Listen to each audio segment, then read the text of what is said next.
Hey everyone, welcome to Pop XP. And before the show starts, make sure to click that subscribe button and click the bell to get notifications when we go live and we upload awesome new content. And don't forget, if you can, make sure to share our stream on all your social media outlets. We appreciate it, and thanks for helping us grow the Pop XP channel.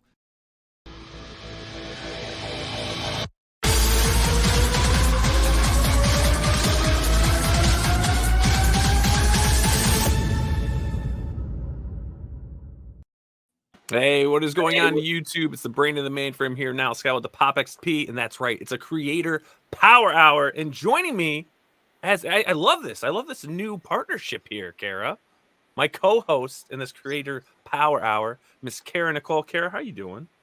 I am doing fantastic. I'm so excited to be here. I feel like there is this lovely little underground niche of stories and books that you have to be invited to a rave to get, and I feel like, you're letting me help you share them with the world. Distribute the drugs.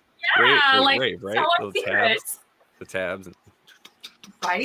Right? Let's do it. Bring the glow sticks. That's right. So how is so you hit a convention recently. That's why you weren't joining us last week. How did that go for you? It was wonderful. I was at Planet Comic-Con in Kansas City, and it was a very long weekend, but it was so filled, and it was wonderful to feel normal again. It was wonderful to see everybody again, and it's like, I know you, and I know you, and I know you. It's like a treasure hunt, and a lot of people were there. Brian Polito was there, and, he lives across town from me.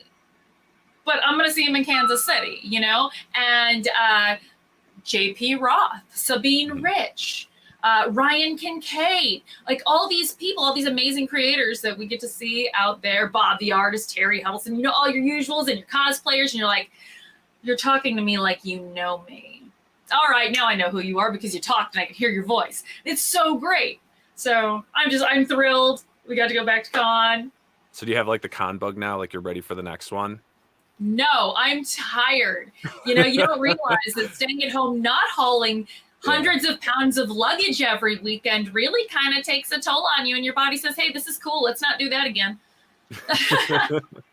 Well, hey, but you've got something really cool for us that you just shared. And I think it's great. So let's pop this up and tell us a bit of what you have going on with this.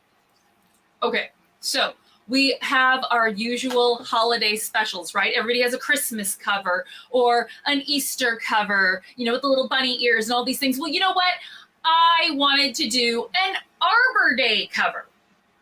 And this is actually my donut tree that I planted in my yard. And when I say donut tree, people get excited and other people look at me like I'm stupid. Many of them look at me like they're wishful thinking, like they really want it to be. They are donut peaches. Those peaches that look like they're squished in the middle and smell very fragrant? Yeah. That's what they are. So it's my donut peach tree. So it's my donut tree. And what we're doing is this sale is going to go on. This is Fire Bitch issue 1 with a wraparound cover. And this will go until Sunday at 11:59 my time. So all you guys have until 3 a.m. for your 3 a.m. Arbor Day cover needs. And then I'm going to use the proceeds to purchase a tree that I will personally plant and record that for you guys so you can see what kind of tree you helped to. So it depends. How much oxygen do you want? Nice. That's cool. I like that. You're giving back, right? Yes. It takes paper to make the books, and now you're bringing the wood, right? You're bringing the wood carbon back. Offset. The carbon. This is a carbon offset book. Also, all of our books are printed on solar power. Really? Yes. No, you're just saying. Seriously. That. No. Our print shop actually, Hero and Villain, is a solar power facility. No shit. That's pretty cool. Yeah. I like that. That's awesome. And before we get into the guests, I do want to just actually jump here really quick and thank everyone. Last night was an awesome night. We broke $8,000 on SAKURA in its first 7 days. I know Billy and Deb and all of them are really excited. It's been really fun to work on these projects with him. So for the viewers out there that are watching this live and recorded, if you're hanging out with last night, it was great. Awesome to see the numbers keep going up. It's going to be amazing. This is the third and final issue in the She Return of the Warrior saga. But this is just the beginning because the next story arcs are unbelievable. So if you haven't yet backed it, check it out. The link's in the description below. But let's dive into it. Let's dive into some of our guests tonight. So first up, we have a returning guest. This gentleman, he's on to something, Cara. His books, I have a stack of his books. Like, these are the books. I'm holding previews here that haven't even gone out to crowdfunding campaigns yet. He's so ahead of the game, and he's trying to get his books out and his campaigns out monthly. So everyone, please welcome back Armand to the show. Armand, how you doing, man? Hey guys, I'm doing good. It's always a pleasure to talk to you, Nile.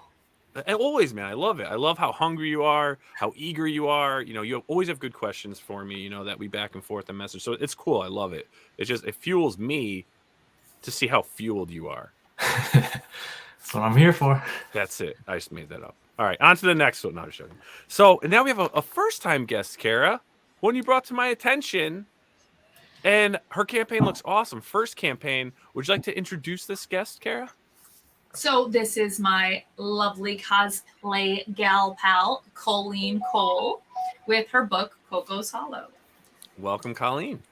Hey guys.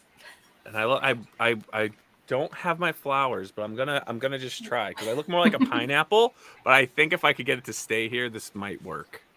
I love I think it. we could do it. What do you have, Armand? What do you have?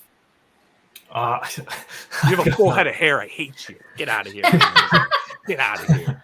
You and your youthful hair. And last up, well, we actually have 5 guests tonight. 2 of them are going to be popping later. But we got another guest, great supporter of what we do. He's another fellow promoter, getting indie creators out there, their names out there, their books out there.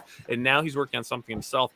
Everyone, you may know this gentleman already, but everyone, please welcome Mr. Pops Van Zant to the show. What's going on, Pops? How y'all doing? Thanks for having me now. Hi, Cara. Hi, Armand. Hello, Colleen. How y'all doing? We're doing good, man, and welcome. Now you're on the opposite end right now, right? Because usually you're doing interviews. Well, this has been the thing the last month or two. It's like I'm on the other end of the microphone. It's kind of fun. I mean, but man, I got so much going on. I get overwhelmed. I'm not gonna lie. You know. Awesome. And Brian Blevins, I didn't know I got free tickets to the gun show, Armand. What? Young Guns. That's the young guns yeah, in old the guns house. Too.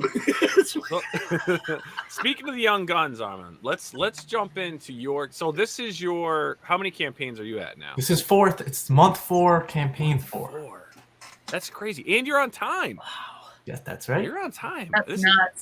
How nuts is that, right, Cara? This kid, if he's successful, let's hope he's not. No, I'm joking.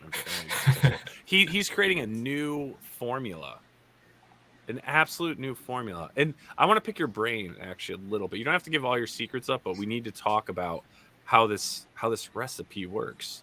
And right now, you have Lost Magic Season 2 Dreamers and Lovers, which is live on Kickstarter with 6 days to go. You are currently at $876 for your $1,000 goal, which you're going to break. It'll happen. So tell us, man, 4th campaign, 4th month. What do we have here? What delicious treat is this?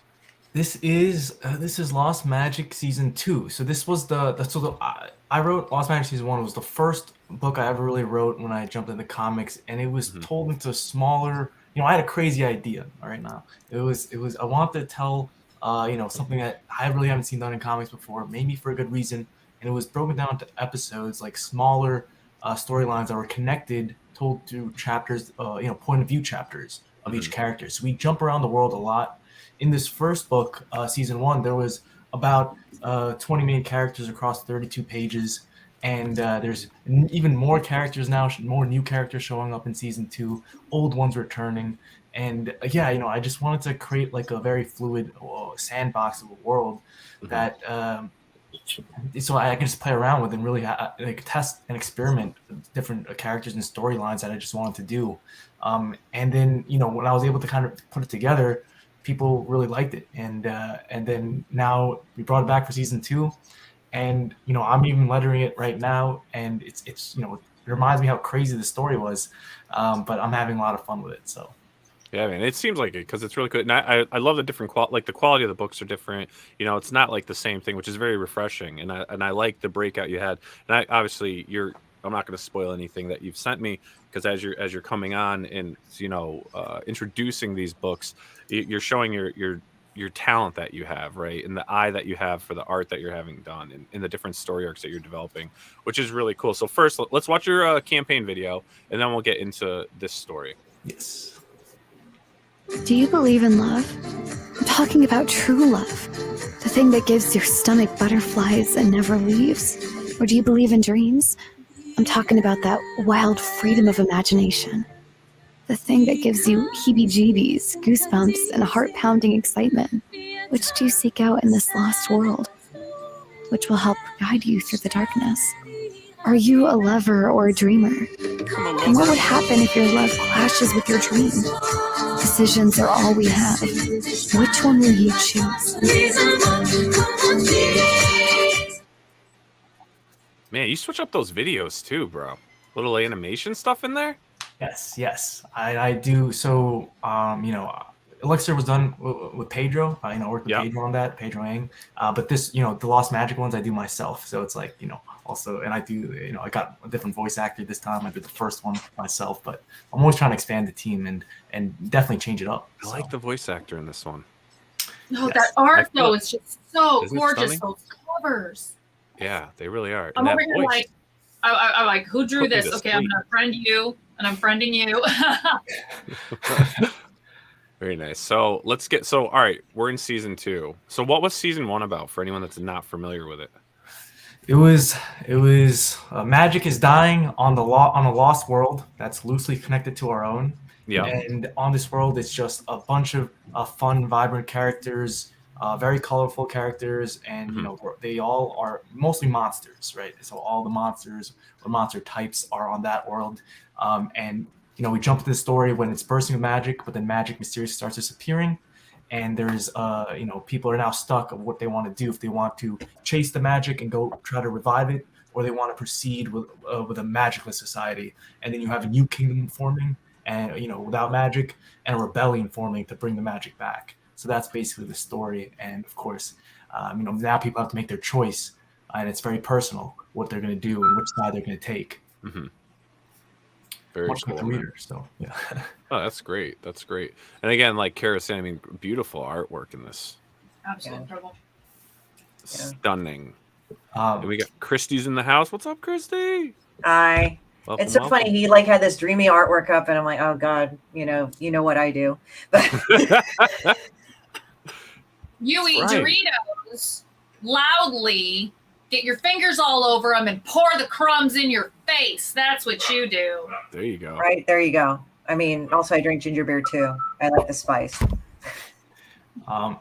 No, I just want to bring up Herwenberg says that it was Fawn's music, and it absolutely is right. I listen to hundreds of folk songs because I'm a crazy person, and then I found the best one and the perfect one, and then it finally hit me, and that was the one I used for this one.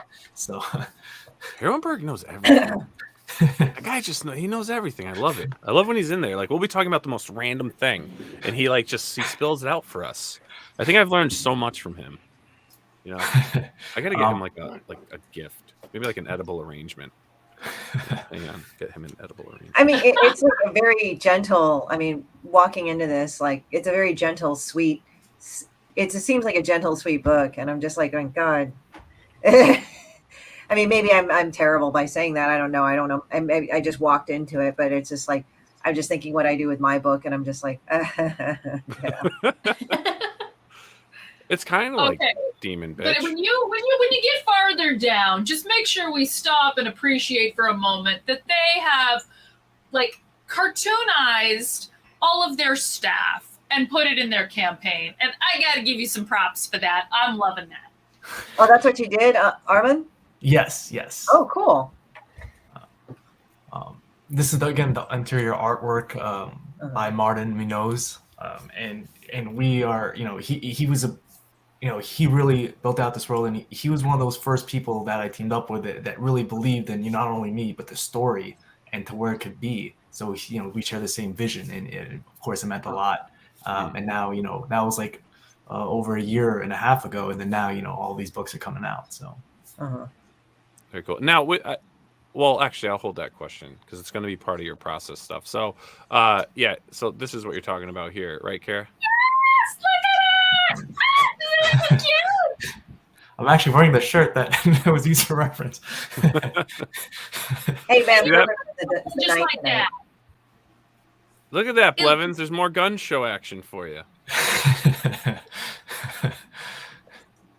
It's kind of cool, like how you did them in the different style. I'm guessing that they did it in the style that they draw, right? Yes, to the book. Yes. Oh, that's really good. That's so cool. Nice. 2 bonus pages, and then this right here. There was a tier on the first one. I don't remember it. It was called you get to create a character or a monster, and Aaron Neff from Global Frequency Studios was a great friend, big supporter, and he took that, and then this was his character that we created together, and now we put it in the book, and it'll be a character going forward that joins one of the sides. So I like that. Now, it's like a crow have you type, or considered, raven? instead of calling Raven. them monsters, call them our monsters? Put your name in there. They're our monsters. that's a good idea. That's a branding right there. All real monsters. That's a freebie right there. Yeah, Freebie. that's branding, brother, right there. Perfect, man. So this book now. So you explain how you did this campaign, because you ran it short, right? Yes, I launched it yesterday at 6 p.m. On my show, my YouTube show, weekly show, Submarine Treehouse, and I wanted to really create an event around it, and that's where I see myself going. Where I'm taking it in the future. 7 weeks or 7 days, 1 week, and it might be a little less going forward towards the end of the year. But I want to make big event drops where you can, if you want the variants, you want the special goodies, you have to get in these 7 days, and if not, then you can get it probably on my website. But just the main cover, none of the variants, none of that extra stuff. So with your tactics for how you're doing your crowdfunding, how long have you spent putting all these books together before actually going out to crowdfund? So mostly all of last year. So that was 2021. So 1 year, and then I launched the first one, Lost Magic 1, January 3 of this year. So about 1 year. And yeah, that answers the question. So, and are you funding everything yourself, like as you're going, like, so, all right, I'm paying for everything up front, make sure the book's done, and you're doing your print run once you get your books funded, or are you actually getting everything's already printed and ready to go, and that's how you're able to distribute the way you are? Well, I try to get the books. So I funded all the artwork kind of up front, of course, and then at the end, when when it launches, like I tried to place the print order on the first day of the campaign. For these ones, if I'm doing a shorter thing like this, I'm gonna probably do it next week when the campaign ends. But again, the turnaround time to get it printed, like the book's already done. I just have to finish some lettering on this one, but then it's already, all the artwork's already done, and then it's just gonna go off to the printer. So the turnaround time is gonna be like 1 or 2 weeks, and then it's in the backer's hands, by 2 weeks after the campaign ends. That's incredible. So is the goal? So I'm just trying to understand, because some people use crowdfunding as like their business, like this is their platform, right? Like we're shooting for crazy like 6-figure goals, things like that, to really get the most out of it, to continue producing books and stuff. Is yours more of a platform to like just get things introduced to an audience, to get them special things, and it's like, all right, if you liked it and you missed it, you're going to go to my website and get it? What is crowdfunding in your toolbox? Yeah, for me, it's really to get my name out there, to join the community, and from there, I do, of course, it'll always be the way to kind of include people, make them a part of the funding process, because absolutely I could not do it without them. And there's people, and then at the bottom of the page, I even said something that I understand that, the backers are what allows me, because no really any publisher took a chance on me, especially when I was starting. Like, these are the people who want the new voices, who want new creators and want new styles, forms of storytelling. People tell me that, this form of storytelling is kind of crazy with these episodes, but it's kind of what I wanted to do. It's the way my brain works. So I was kind of, the way I see it is definitely as like it's not only marketing tools, a way to really connect with the community out there. But then I definitely see going forward, these bigger event drops, and just kind of, again, for this first year, I just wanted to kind of get my name out there and kind of put a lot of books on the market. But then, next year I want to even have bigger events and maybe less of them. So I want each one to, go bigger and better. And I don't know if you know now, but I hope that each campaign right now is bigger and better than the last. So you can only imagine the plans I have for the future. No, and the reason why I asked is because you're doing the short run, so you're very limited on how much you can earn.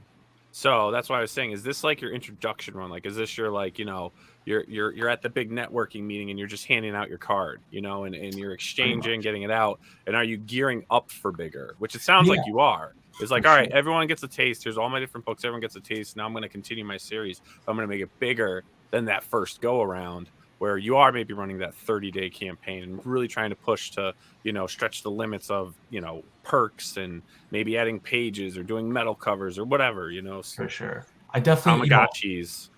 I definitely want to, collect the trade paperback for Lost Magic. That's kind of my dream, having like that, that big book. So I definitely, that's kind of where I see it kind of going. But yeah, I definitely am always thinking about, how to really escalate these projects and make them cooler and bigger. But then again, all my funding happens in the first 2 days and the last 2 days anyway. So I would just cut out the entire middle. That's my thinking. And we're going to kind of see how it goes.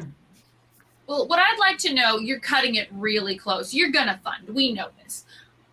But I also know how much it costs to make a comic book. Right. So I know you're eating it if you don't fund to what you actually need. Let's take into consideration that they take cuts or whatever, but you're really cutting it close.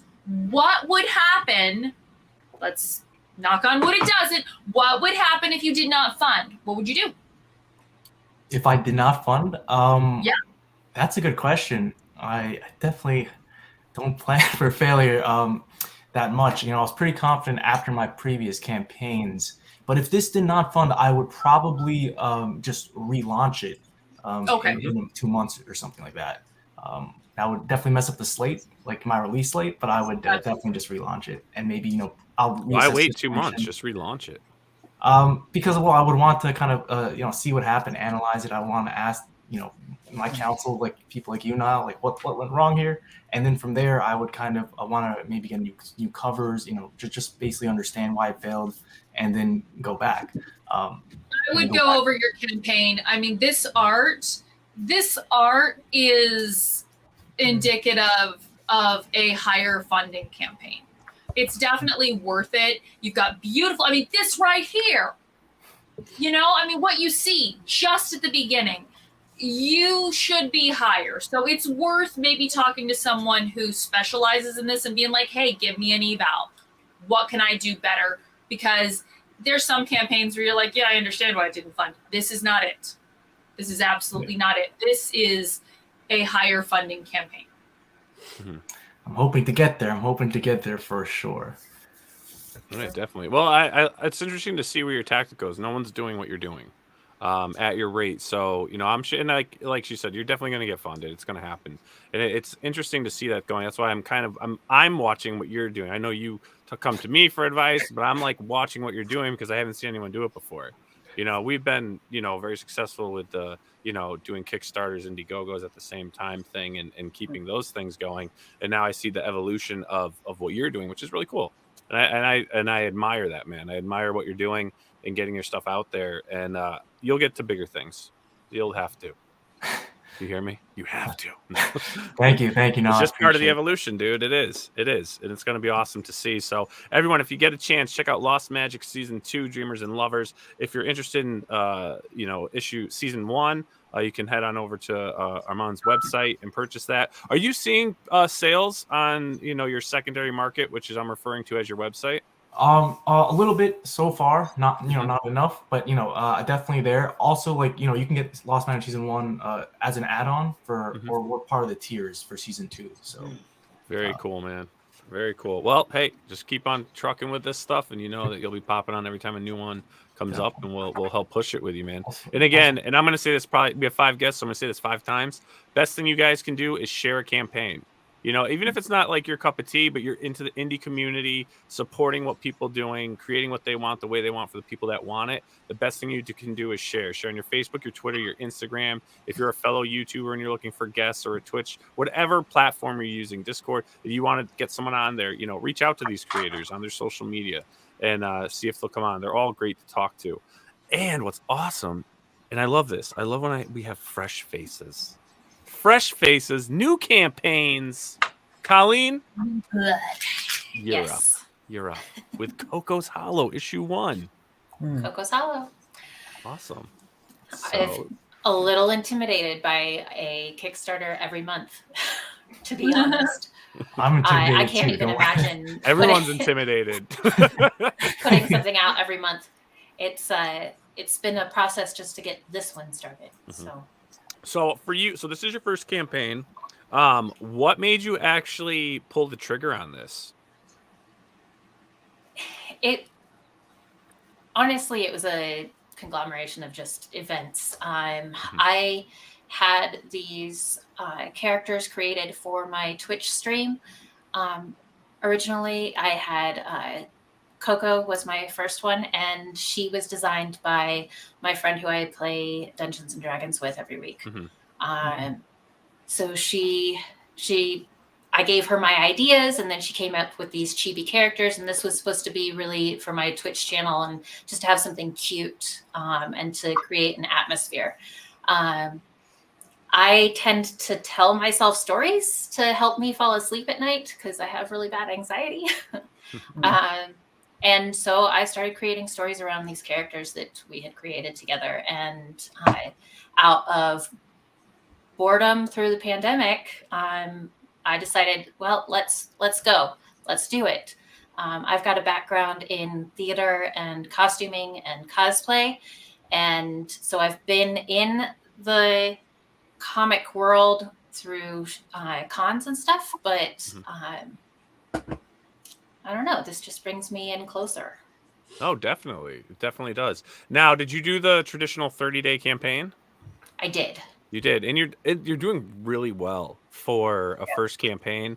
We always, say that usually you want to go for that $1,000 goal just to get things moving. But I mean, you're approaching 3,500, which is awesome, especially for a first campaign. We usually tell people if your goal is 1,000, you make 2,000, that's a major win. Especially just getting out there and trying to get people to look at your stuff. That was me 2 months ago. Right? There you go. But no, so congratulations to you on that. Seriously. Thank you. That's huge. So Cocos Hollow, we got the description here. Join 4 best fairy friends forever in adventure for all ages through the Hollow to save both family and the realm. So let's talk a little bit about the story. So you don't have a video, so we can't play that, but let's talk about the story. Okay. It centers around Coco and her best friends, Bubbles, Una, and Eric. And this shows a few of them. And they have this epic quest to go on. I don't want to share too much about it. Yeah, that's fine. But there's the setting is really exciting for me. I got to visit Sedona a few years ago for a wedding, and I absolutely loved the fact that you come out of this pine tree forest that's just beautiful and green and lush into these red rocks. So you're going to see a lot of different settings just through the short. It's at 20 pages is the first issue. So you're going to see a lot of just beautiful land that they're traveling through too. Awesome. Well, and you're going to be able to this is a great book to introduce your kids, your grandkids, your family to comic books. So it's always that, what's going to happen with the next generation? Well, here's your next generation. It's very family oriented. You know what's funny though? You're saying it's like it's family oriented and stuff, but you know what? Like this cover here, I love this cover, but it actually reminds me of like Ralph Bakshi. Like if you ever seen like his Hobbit or anything like that, like the artwork style, which I love. Pops is nodding; he knows what I'm talking about. I just love how whimsical that was when they captured that, and I see that here in your cover. That was done. And this is the same artist that did my chibis. This is her style. Very cool. So. Oh, this guy Alfred. Interesting. That's Alfred's. Interesting. And this is Vivica and Inanna. This is Coco's mom and aunt. Nice. Do his friends come? Do their friends come over a lot? Probably. Probably, huh? Someone's got good looking fairies right there. I'll tell you what. Good looking fairies. I'm coming over for dinner. And then we've got a My Little Pony cover. We do. I wanted to really draw that fan base in. Nice. Now, Krista Crawford, is that the Krista Crawford? That is the Krista Crawford from Hero Villain Designs. Yeah. I actually invited her to come hang out tonight, and I didn't even know this cover was here when I invited her. Every now and then, I try to get different people on to hang out, but she's in Disneyland. Too bad. I know. It would have been fun. All right, tell us about this cover here you got. This is Jason Mentz. He's known for the tight art. He's done a bunch of horror and turned it into tight, and it's just a lot of fun. This is Adrian Rock. He worked for the WB and Disney. Cool. Cosplay cover? A cosplay cover. I had to do cosplay covers because this is where my background is. Very nice. I like this. This cover is really cool. All right. You like that, Billy? Yes, I do. Don't you? That's like an album cover, man. Go Behave. Oh, I like that. I like that album right? cover. I love that. Go. Yeah, sorry, we had Debbie fell asleep on the couch, and then I was reheating some Japanese food, and then the puppy wanted to go out. And I take the puppy. It's a big mess, so forgive me. I apologize, everyone. It's okay. It's okay. Cara? Oh, me. I'm like, yeah, What's going on? that's me. Nice. So how many covers in total, Colleen? 6 or 7. Well, that's not too bad. I don't remember. Not too bad at all. Got some stretch goals unlocked. I do. You got quite a few stretch goals. That's awesome. Yeah. And then this right here, this is a pen. Is this like an acrylic pen? It's an enamel pin, yeah. Enamel pen? Nice. Mm-hmm. Sticker packs. Yep. T-shirts. You're really going all out for this first campaign. You haven't even seen it. What? There's so much. Well, Cara, are you working with her with this? Have you been any on the council? She has been on the council, yeah. I've been very good to not like overstep. I'm like, you need something? I'm here for you. I'm not going to come in and be like, all right. Here's a first, leggings. I've yet to see leggings in a campaign. Very cool. You know? I love and then it. I make the skirts. See? Oh, let me make you big here. Boom. There you go. Oh, wow. And they've got pockets. Nice. Nice. So Armand, you want one of those? Yeah, for sure. I'll take one. I'll do it for Blevin's gun show. There's only one ticket for sale, Blevins. Got the coffee mug. Awesome. I love coffee mugs. Me too. They're the best. Cool, man. Same. So this is great. I love this. This is fun. I like fun campaigns. Very bright, colorful, all ages. I definitely think we need a lot more all ages books. Especially just trying to you got to get something for the kids. Yeah. I love it. We've got 2 great all ages books tonight with Cocos Hollow and Demon Bitch. And it's all for the kids. It's all for the kids, Christie. It's all for the kids. Oh God, I just started laughing about that. No, this is cool. You're going to do very well. Like I said, you're doing great for your first campaign. Almost $3,500. That is awesome. Thank you. Would you ever think, Cara, have you advised her at all on maybe trying to see if she can pull in an Indiegogo crowd? We've been talking about it. My technique is you go to Kickstarter first, then roll over into Indiegogo as a second chance. Your stretch goals are already maintained into a goodie pack. At least that's the way I do it. You can keep it in demand as long as people keep buying. You can keep it there, which means you can keep voting. Why deny the world your art? Exactly. Who would do that? Exactly. Perfect. Exactly. Well said. Well said. I have to say. So you do Twitch and stuff. So are you like finding yourself doing a lot? How has promoting been for you for the campaign? Promoting's been great. Cara has helped me out with it a lot. I've used quite a few cosplayers as well, so I've got a local contingent of that. A lot of friends have been helping me push it out. This was co-written with a friend of mine, Max, and he's in another city and has another big group of people around him. So it's been pretty easy to push it out to different groups and get different ages and different demographics in on it.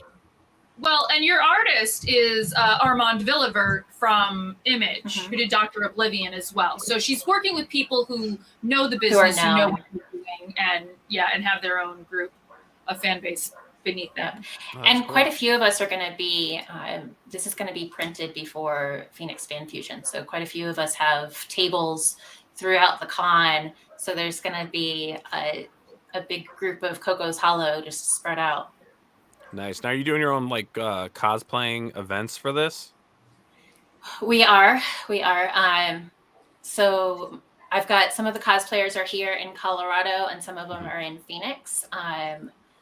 They have been really gracious about doing all of the travel and stuff to do all of the pictures. We've got Ren Fair coming up in Colorado here soon. I know that Phoenix, theirs just ended, but we're gonna show up as fairies there and have stickers and stuff to give out to get a little bit more interest from the kids. And the cosplayers from Colorado are going with me down to Phoenix Fan Fusion to get this out. Nice. Well, good for you. And I hope to, I hope you plan on doing more crowdfunding after this. Yes. Is this something like a story arc you're going to continue? Yes, it is. We've already started putting some ideas together for our next one. Max and I just wanted to hold off to see what kind of feedback we get from people and see where we want to go exactly. Gotcha. Have you been hitting have you been trying to hit? So like we do these shows, right? We're all, every week we try to get new creators on, big, small, whoever. They could be mainstream people or first timers, to just get it out there, and help push whatever you're self-publishing. Have you been doing like your own interview tour or anything as far as like any other YouTubers or crowdfunding YouTube sites or anything like that? Not on YouTube. We've hit, I'm on Twitch every week, so I've definitely hit my group of people there. We've gone out on Facebook, Twitter, and Instagram through our followers and through Cara's followers. There are some people locally that I do want to get it out with, and then I've gotten some of the artists from friends of mine through the con scene. So everyone's really helping to get it out. Oh, nice. Awesome. Well, congratulations. You're doing well in the campaign. We're glad that you chatted with us about it. It looks good. It looks fun. You got a lot of stuff going on there. Again, everyone, if you can, check it out. The links for all these campaigns are below. While you're down there, if you haven't already, click that subscribe button and smash that bell to get notifications when we go live and we upload some new videos, which is fun. And you can see more stuff like this. But again, share on your Facebook, your Twitter, your Instagram, whatever you're doing. Also, where can since you're new this first time on the show, where can people follow you?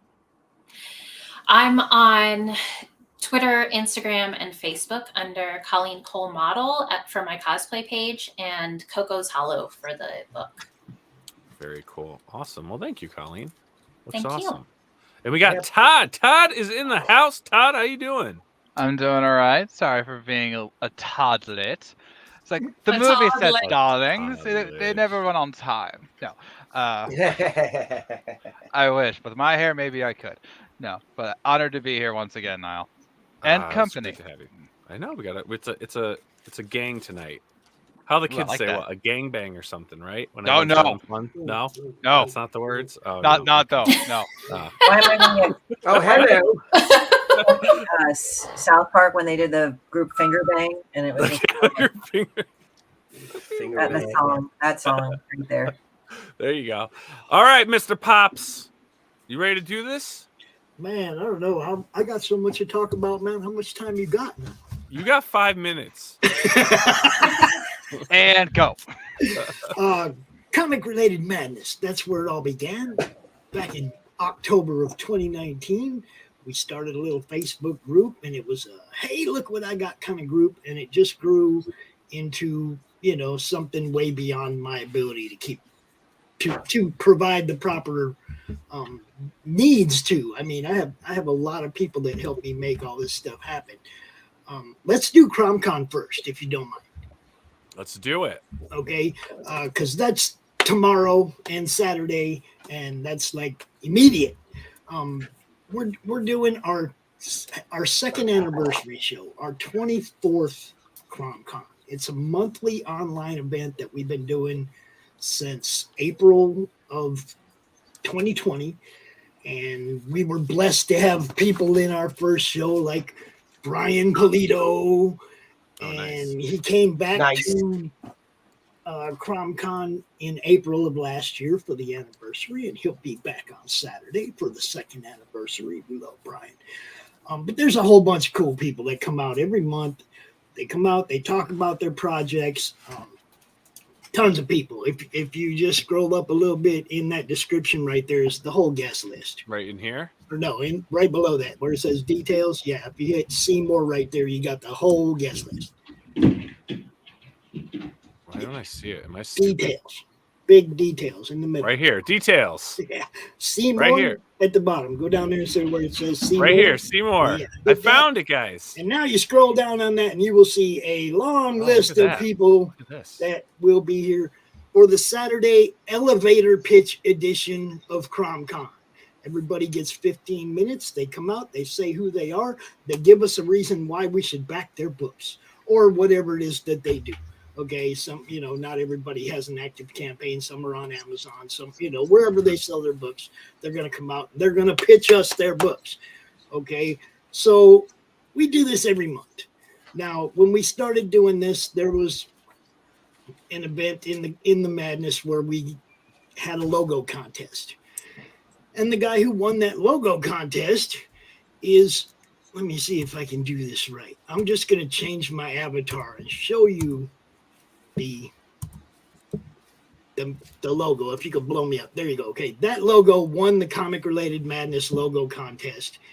And Edwin Artex Badillo drew it. And a few months back, right in December, a friend of mine approached me. He's looking at there's so many people that have drawn CRoM. Christie's drawn CRoM. There's so many people that have drawn CRoM that I have a huge file of CRoM art. Mm-hmm. And I was showing some of it to my friend Ryan, and Ryan's like, Pops, you got to do something with this.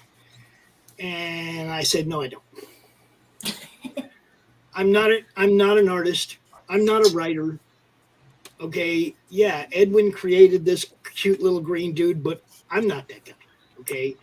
So Ryan kept bugging me. No, you got to do something. We got to do something with it, man. I was like, all right, I'm going to go out on Facebook and Twitter, and I'm going to post one post on each, either in my group and then on my Twitter feed. And I'm going to ask anybody if they want to write a crossover story with their IP and CRoM, that little green dude right there. Okay. I got bombarded right away. I had a full slate. I had a 100-page book. Everybody's like, yeah, man, I want to do this many pages. I want to do this many pages. You got Hex Allen art up there. You got Specs Thompson art in that little bar right there. But if you want to play the trailer real quick, then everybody will get it. Let's do that. Let's play this bad boy. Hi, Billy, by the way.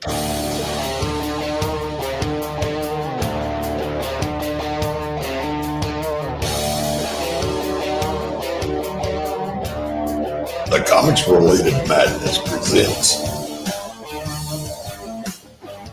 Enter the CRoMniVerse, an anthology featuring a little green dude with a bear. Yeah, listen, it's me, Crom, the world's first real-life internet troll.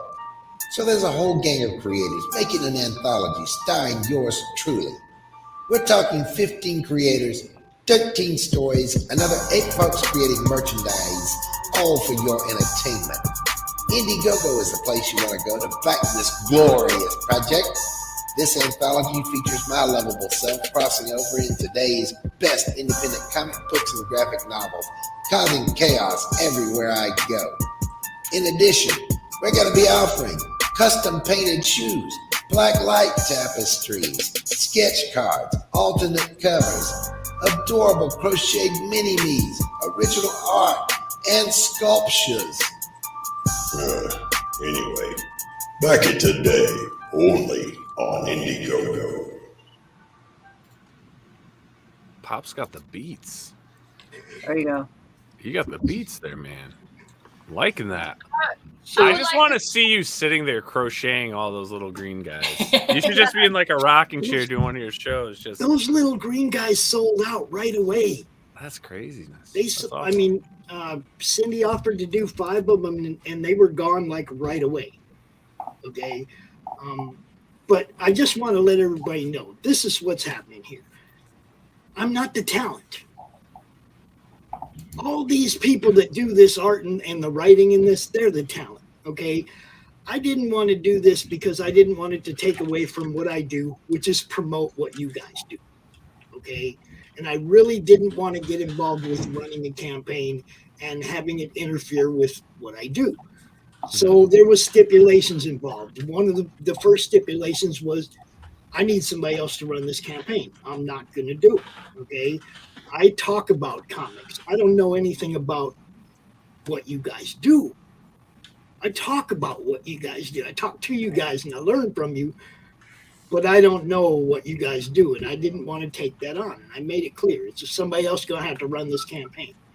So we have Dark Gift Comics, Anthony Romano. He's running this campaign. And second stipulation was RJ at Critical Blast has to handle fulfillment because I don't want to have to mess with that either. Mm-hmm. You see what I'm saying? I did not want to have, anything to do with, I want to promote it. Hell yeah. I want to go out and talk about what everybody did here. But I don't want to be the guy with all that pressure on me. That's not me. That's not what I do. So we made, we all made deals. We all, met in the middle. We got together. We figured out what it was going to cost, what shipping is going to cost, what fulfillment's going to cost, what all these little perks and whatnot are going to cost. These guys figured out what it's going to cost for us to make this happen. That's where we come up with a funding goal.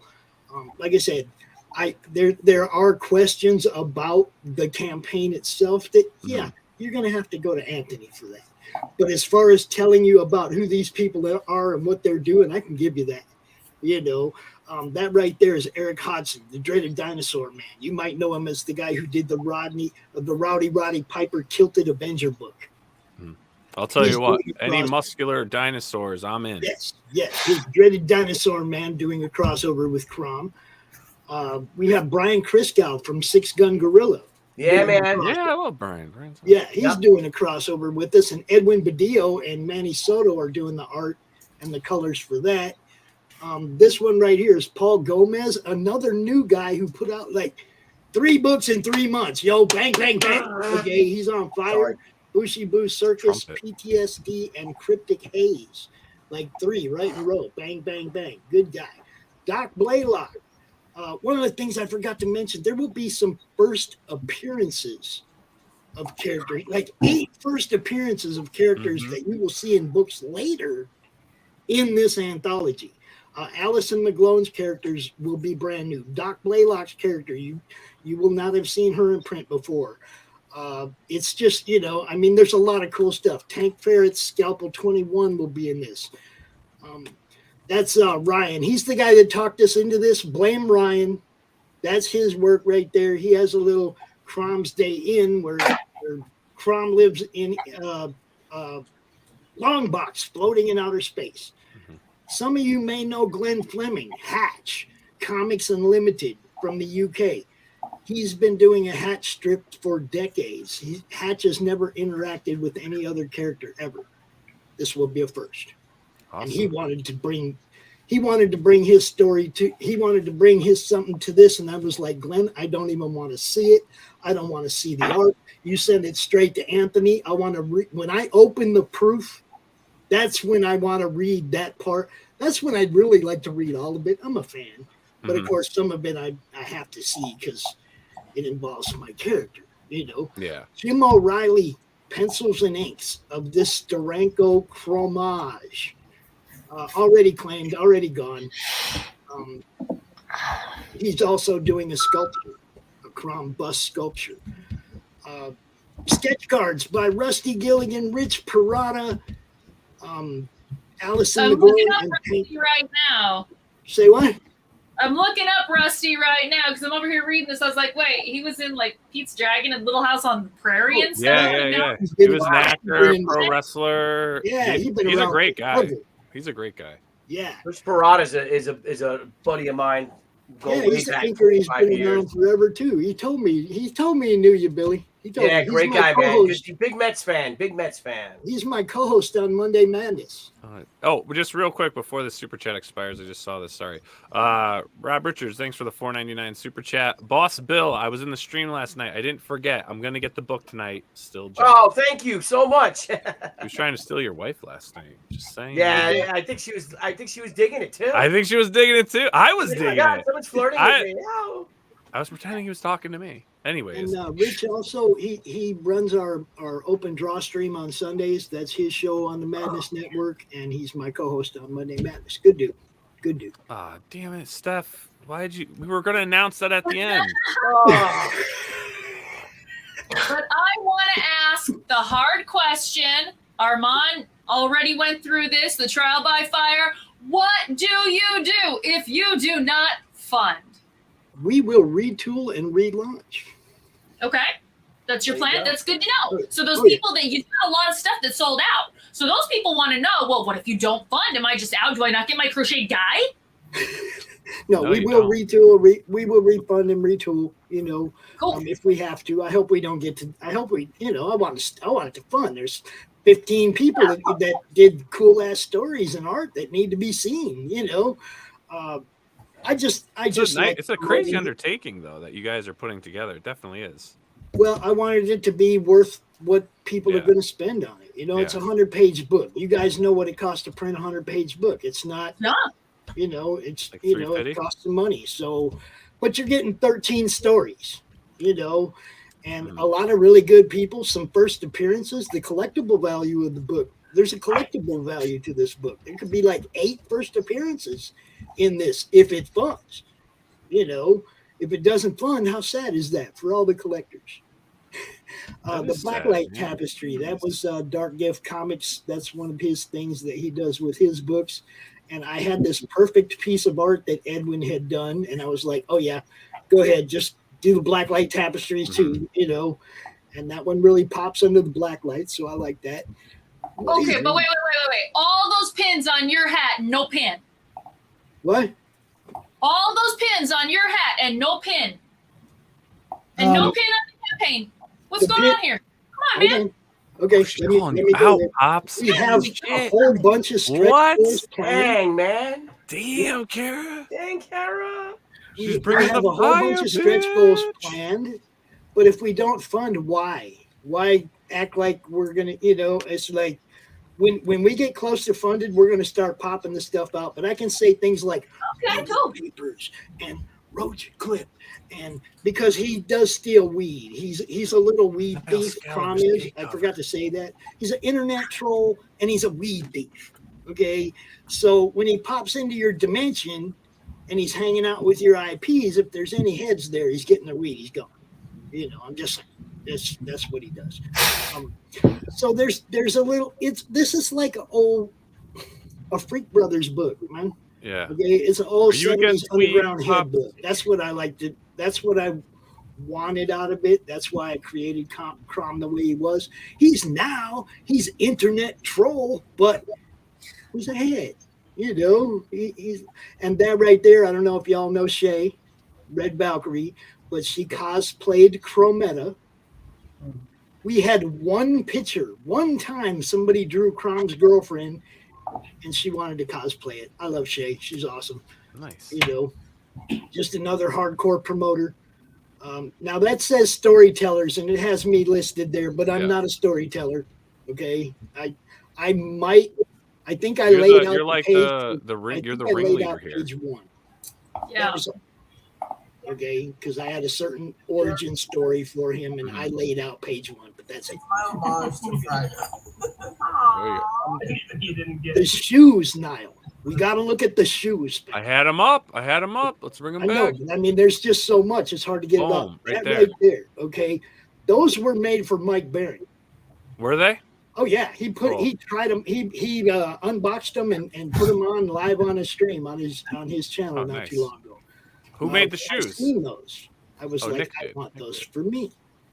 So how many pairs of shoes are involved in this campaign? There will be as many as 12. Any of them Velcro strapped? No. Now, are they going to be in the people's size that orders them? Like, are they ordering just so they can order? And is this women and men? Women's and men's, Vans and Nike, I think Air high tops. Nice. Okay, that is nice. Cool, man. You got a lot going on here. So what's up with the sculpture? Like, is that just going to be for one? Jim O'Reilly is going to do a bust of Crom, just one. But, you know, he's going to do a bust of Crom. That's a sample of, what is that, Max? Pitt? Pitt. That's Pitt, right? Pitt? Billy, is that Pitt? Pitt? Billy's muted. Billy. Yeah, I mean, because I'm having an allergy attack. It looks like Pitt. It looks like Pitt, right? Yeah, the chains and everything, right? Yeah. Nice, very cool. You got a lot of stuff in here, dude. This is fun. Everyone, again, check out the link if you guys can go through all this. There's also a fan art contest to be in the ash can. Oh, nice. There's a 12-page fan art ash can. The winner will be on the cover. Second place will be on the back cover. Third place will be on the inside back cover, and everybody else will be inside the ash can. Just a little gift for the people that want to do some Crom fan art. Very cool. That's neat. And now is it? I mean, I'm sure it's probably just going to kind of have to be like, you know, see how this goes. But do you think you guys are going to plan, if this is successful, will not only promoting indie creators and crowdfunding campaigns, do you think you're going to get more involved in doing more crowdfunded campaigns? Well, see, I've had a couple people go, where are you going to go with Crom after this? But I also have people like Glenn Fleming, who's already working on his Crom Hatch crossover for the Anthology #2. I mean,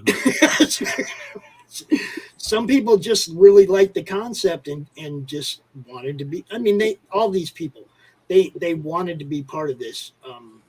Pops don't got no money to pay nobody. Okay. One of the other stipulations was at the end of the day, if there's any money made, everybody gets the same cut. There's no heroes in this. You know, I don't get no more than anybody else. You know, that's just how it is. But that also includes all the contributors. Cindy, Jim O'Reilly, the people that just Rusty, people that did stuff on the side, they're also included in that. Cool. And like people that promote you, so all these people, and I got them all in one place to promote them. It makes it easy on Pops. Look, they're all right here. Back this book. You know, that's all I do. I promote good indie comics. This is just another way to promote a whole bunch of great creators. Yeah, man. No, it looks good. No, we wish you luck. You've got 26 days left to reach your $8,000 goal. I'm sure you're hitting up the streams and promoting the heck out of this. Oh yeah. I hope I don't get people sick of me. That's part of it, man. Just keep railing everyone. But yeah, I did have one more thing. We had to show Billy because. Oh yes, we did, Billy. Billy, you see this? Oh yeah, dude. Do you see this right here? Yeah, that was a good show, man. That was now hold on. A friend of mine sent me that because I collect con programs as well. Okay. Because I live out in the boonies in Michigan. I don't get to too many cons, right? But it inspired me, Billy. Oh, far out, man. I do not draw, my friend. This is like the second thing I drew in my adult life. Well, you drew the shit out of that, so thank you. You know, I just wanted to let you know that you inspire people in more ways than just wanting to create comics. It's like you you made an old man want to draw once. No, You made me take jazz, and I'm loving dancing now. You know. But thank you, man. Because what I do, another thing I got to say, Billy, since you're here, the reason I started doing this when COVID knocked everything down is because people like you gave me a lifetime of entertainment. I wanted to give something back. And I had this little platform and this little idea to do this online Comic-Con. And I've been doing it for 2 years, and it's 5 times as big now as it was then. Mm-hmm. And it wouldn't have happened if it wasn't for people like you. So thank you very much, sir. Hey, really quick. Thank you, my friend. Thank you. Before we jump to Christie, before we jump to Christie, how does the con work? Okay, on the second Tuesday following this show this weekend, I have sign up, and it's basically a first come, first serve, and it's usually for a 30-minute slot over a 2-day weekend, you know. Mm-hmm. So Saturday or Sunday you get a 30-minute spot. People grab them spots. This thing fills up within 24 hours every single time. So let's see, what date is that? What Tuesday is that? Jeez, the 8th, the 9th, something like that. But that Tuesday, that's when we sign up. Now, somebody told me that I'm not doing this right, and I'll probably make a little announcement on Monday about reserved spots for CromCon, so you don't have to worry about whether or not you're available on Tuesday to get in to sign up and blah blah blah. We might, you know, entertain the idea of offering reserved spots ahead of time for a small fee. Now, do they pay for their slots? No, that's what I'm saying. Nobody's ever paid for a slot in CromCon. Well, if you're going to reserve, then you got to start collecting the green. This is what I'm saying. We're thinking about doing a little reserved. Yeah. You can get your spot ahead of time if you about $3.50. There you go. Tell me about $3.50. $3.50. You know, don't throw that log back mouse at no $3.50. Yeah, throw the log next mouse at about $3.50. You know, and you I actually just did that same thing to someone today. We were talking about $3.50. I was like, "You ever seen South Park?" He's like, "That damn log next mouse at $3.50." Yeah, that was the idea, the way it was presented to me, and it was like, I'll probably roll with that. If you want a reserve spot for CromCon next month. Now they can sell their art. They can do commission. What are they allowed to do? And where is that platform? Is it on Facebook? Is it on YouTube? I show it on In the Madness, in the comic related madness. I show it on my YouTube channel, Comic Talk with Pops Van Zant.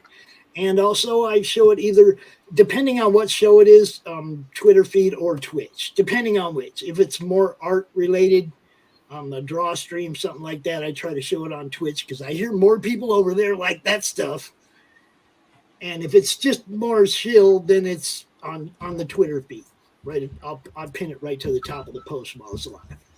Cool, so, man. You know, I mean, we're having fun, man. It's growing. It's getting bigger and bigger. I think Colleen's got to get on that. Everybody. Christie is admin in the madness. She's a fixture in what we do over there. She's hosting with Lola Meat. She's hosting Ladies Night tomorrow night, 8:00. Y'all want to be there. Cara, you can come too. Jump in. Ladies Night. Right? Ladies Night. You know, I just turned the whole network over to the ladies, and if there's enough of them there, I get all the way out the way. It's fun. Nice. Cool, man. Well, thanks for coming on, Pops, and talking about the campaign. It's awesome. You got a bunch of great stuff. Again, everyone, the link's below. Check that out. Also, if you can, share on all your social media outlets, Facebook, Twitter, Instagram, and so on. And again, yeah, cool. And CromCon, check it out. Up the link. All the links that I've received in private chat will be added at the end of the show into the description. So if anyone wants to catch anything, they'll be in there right after this episode processes. But now it's time to fill your ears with filth. Christie, you son of a gun. Well, Christie, let's talk some demon bitch. Y'all suck. Oh yeah, pop that. That actually went up a little bit. Not as much as I would like, but pop it up. Come on. Whoa. Pop it up. Back at people. Back. Let's just so get close. this one over the hump so she can spend the last week having fun promoting this with no pressure. Let's just, come on. Everybody just back this thing right now, man. I backed it. See? I'm right here. You're a bad. Yeah, right. There you go. Right I mean, here. it just called you out like it's a $40. I'm like, geez, like don't put up like the amount to the people. What? He's guilt tripping them. I know. I'm guilt Like, tripping. Hey follow guys, my come on. example. Come on, right here. See me. This is why actually I don't usually log in. I forgot I was logged into Kickstarter. But anyways, I backed it. I backed it, people. He backed it. He feels good about it. He got also a filthy note, which I write. I write horrible thank you notes. Yeah, I got to check my horrible thank you note too. And I wrote one back and got a it. restraining order. Yeah, I had like I said, a crazy day today. I was just like, oh, read it live, Billy. Read it live. Billy, tell us about your day. What happened? Oh, she said, I love this. Christie, how bad my day was. I ran out of tissues. I had to grab toilet paper to blow my face. Well, you should have just had toilet paper. If it's good enough for your asshole, it's good enough for your nose. Yeah, that's exactly how I feel about it. Let's go to Kickstarter. I like how Colleen's just like, yeah, that makes sense. Yeah. All right, so if I go to Kickstarter, oh, geez, Like, when can I get the fuck off this I don't even know what it is on this computer. Scala, everything's gone on this dang computer. Everything. Still, you didn't regain the access. I gotta scroll up. So I gotta. Oh, this is the. Nope, that's that. Email. Yeah, Fucking blowing up my location too. You gotta get off these streams, man. Big Connecticut money in the house. There you go. East Oh, Coast yeah. money. Grew up From on the the mean South. streets of Greenwich. okay, Christie, I love this. I love your campaigns. I love the name Demon Bitch. Can I read your story here? Go ahead.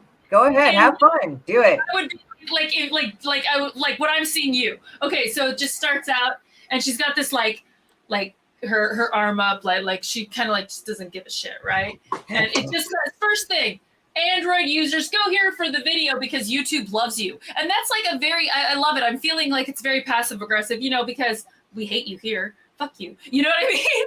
And then, okay, it's me, Mario. Nah, it's me, Christie Shinn. Welcome. I, Christie Shinn, have run other successfully funded and fulfilled Demon Bitch graphic novel Kickstarters as I Told You So, Off the Wagon Panhandling Tour, and the Free Dumb Tour. Now we got a new one. Dear Lord, help me. After COVID, you'd think we'd get a break. Okay, I'm gonna stop there. But we gotta play her video though. The video. You gotta play the video. Yes. Also, can we know she was basically doing a William Shatner impersonation there? It was kind of William Shatner. It's like, it's I. No, it is I. Not judging, just saying. I love it. I'm getting this like awesome vibe.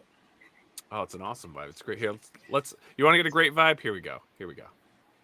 Hello all, it's me again, Christie Shinn, owner of Horror Taurus Studios, located in smoggy old Los Angeles, California. I'm the creator of Demon Bitch, a godforsaken demon from the 13th pit of hell, where people throw their dog shit in gum wrappers. She aspires to be hell's general, but is an incredible idiot as Armageddon hasn't happened yet. Or hasn't. Well, that's a debate for another time. Demon Bitch is so easily distracted by hard drugs, promiscuous sex, and other dumb attention-seeking shit that she hasn't made anything of herself yet. You might recall my other successful Kickstarter campaigns, Demon Bitch, I Told You So, and Demon Bitch Off the Wagon Panhandling Tour. And if you help contribute to making those campaigns, thank you, because there's more. In this installment, I am introducing a new graphic novel of hers called Trigger. What can I say? That pretty much describes the state of the world in the past 2 years. Anyway, it's a compilation of when Demon Bitch was stuck inside my very house and I had to do everything in my power to keep from going nuts. Also, we've got a computer game in the mix entitled Demon Bitch Disgusting Dumpster Fire. It's a game centered around Demon Bitch getting, well, attention. She always needs more. It's your job to get her some and fulfill that black hole she has inside of herself unless she learns to love herself. Fuck that. You'll have to maintain it by getting her likes on social media by acting pathetic through dishonest means and stupid antics, of which I'm sure is pretty amusing to everyone. Anyway, the first level of this game will be available to beta test by July 2022. We're working feverishly on it on our own self-induced slave labor camps, and we're probably going to break down and cry soon. And of course, we are introducing more swag and buyable shit to make the deal sweeter. First of all, we have art from the pair at Hyde Hermit Studios. They provided the best ever fucking artwork for this stuff to buy. We have the Tamabichi pins and original art by Ninja Kai via aka Connie Huang. Just looking at her stupid fucking face will make you want one. We have Demon Tiki shit in both a patch and sticker by Dallas Hoisington. He really loves this shit. Please get it because it will make him so happy. And I like making people happy. Last but not least, we also have artwork in the form of a charming pin from Mary Zorlita Bellamy. Remember Animu Demon? That will now be a charm to grace your purse, your backpack, and your legal sack of goods. I'm not getting into that because I ain't no snitch. Also, we will showcase a signed 3-print pack, of which you can buy each one separately, of Demon Bitch being, well, Demon Bitch. We also have stretch goals. Past a certain point, we will make Triggered into a hardcover option, as well as pasties, and maybe some magnets or whatever I could pull out of my ass at the last minute if this thing explodes. Either way, it will be fun. Imagine having Demon Bitch magnet on your fridge. Well, maybe not. Either way, I've been good at getting the shit to you folk. Back me again for another hell-laden and dysfunctional ride to the literary side, and may your temperature rise with the tide. Badass. Thank You you. doing pasties? We need to address Rob Richards for here real quick. He's got a super chat. super, Boss you know, Bill, what chat. perk do I pick to get a physical copy of the new book? Boss Bill. So, Christie, I'm very curious about this because I scrolled through everything, and not until I hit $25 or more, OMG Evil Virus, all 5 books, do I see a physical copy of this one book. This is actually, you will actually get a physical copy of the book. It's actually, I think it's $35 at the $35 tier because it's 137 pages of bullshit. That's the thing.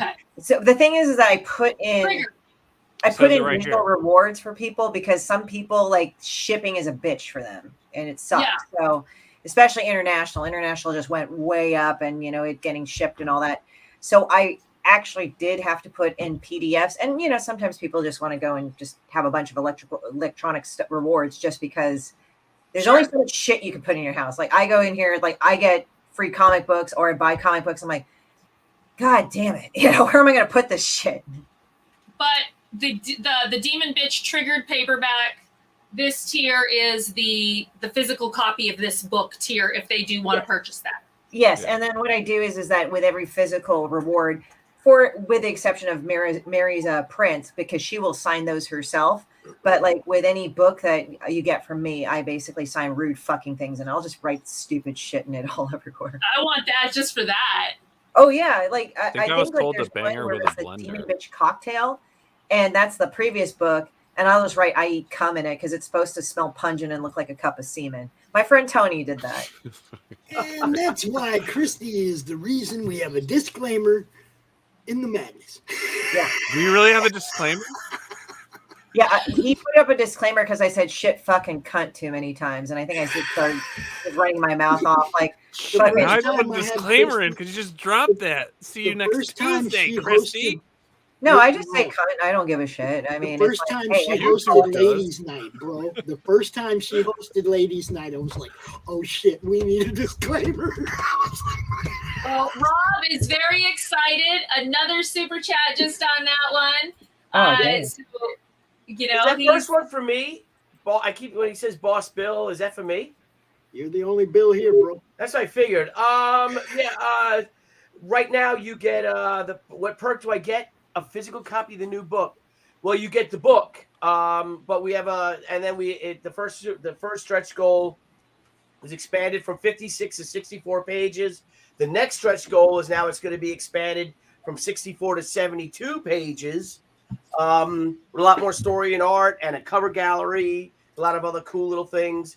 And then that's when after that, I guess at 130, 140, 150, if we get that, that's when we start unlocking all of our trading cards, stickers, magnets, all that jazz. So mini prints, all that cool stuff. Yeah. Oh, by the way, you said you knew Rich Perota, Billy. It's kind of funny because I said that when we hit 7K, that fucker has to wear pasties and dance. Yes, he can't does. wax or shave. On my stream. And he's a handsome man. He said he would do it, but he shaved his head on my stream once already. He what? He shaved his head on my stream once already. Oh. Yeah, he his head like a big fucking scrotum. Yeah, he said we couldn't get him to a certain goal before the stream was over.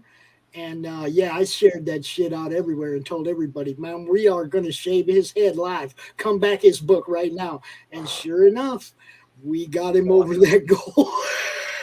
Awesome. Made him do it. Russ, have a great night. I like that. Have a good night, folks. Go love on some projects. And then, did we do this one too, Rob? I don't know if I got them confused. I get the paper shorts with paper towels yesterday with snowmen on them. I want the physical copy. They're spring themed. It's funny. Thank Just you for the wait till super the chat, Rob. only place you can get toilet paper is through novelty shops. Yeah, right. The You crocheted toilet paper. Yeah. You guys just aren't platinum Costco members, I see. Oh, excuse me. Ooh. No, you guys aren't Costco members? What? No, but I'm trying next to get a sponsorship. Thursday is Cinco de Mayo. Hey. Hell yeah, we're drinking. Another excuse to drink. Woohoo! You all know that's not a Mexican holiday, right? Like they don't celebrate that in Mexico. Yeah, they look at us. They look at us like, why are you all like drinking? This is stupid. That's another excuse to Because drink. we're American. That's why we're drinking. Yeah. Awesome. Yeah. So it's just essentially like I just been going at it. I mean, I just had another show earlier, so it's like today I felt it. I was like, man, I'm fucking exhausted. Yeah, you're getting there though. You're getting there. Yeah. It's like I want more. The Silicon Valley evil in me just. I think one of my friends is now starting to call me a Sith Lord. I'm like, Jesus Christ, people. Do you deal in You gotta absolute? be hungry. Huh? You said you're a Sith Lord. Does that mean you deal in absolutes? Only a Sith deals in absolutes. I don't know. I mean, I thought they were they went in the darker side of the Force, but I don't know. I guess like if I get Star Trek talk, my favorite. Who's your favorite Klingon? So There's we're only talking one. about- Whoa. You can't You go just from flipped Star it Wars something. to I was Star just like that. waking Colleen up. Star Trek?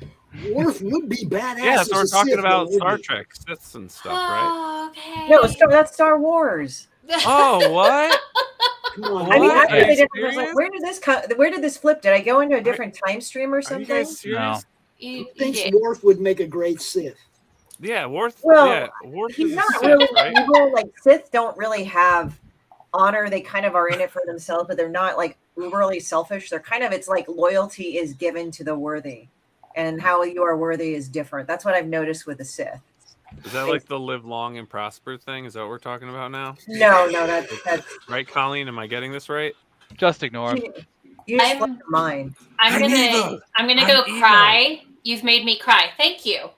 I appreciate it. I woke you up. I was like, she was like, instantly her mute went right off. She's like, what the fuck is this four-eyed kid talking about? Yeah, I don't know, but You would have knocked me out. Like, literally would have probably just like jacked me up against the wall. I'm telling you. But My comic might be for all ages, but me personally, I am not for all ages. I can literally see right now Worf We gotta with get her on a a light drink back stream. lift. Well, see, the thing is that I don't know. I think he'd be more of a gray Jedi because he could not go and control his temper like the regular Jedi. So, but I would not say he would be more of the Sith because Sith, he actually the type of honor he has would not fit in well with a Sith.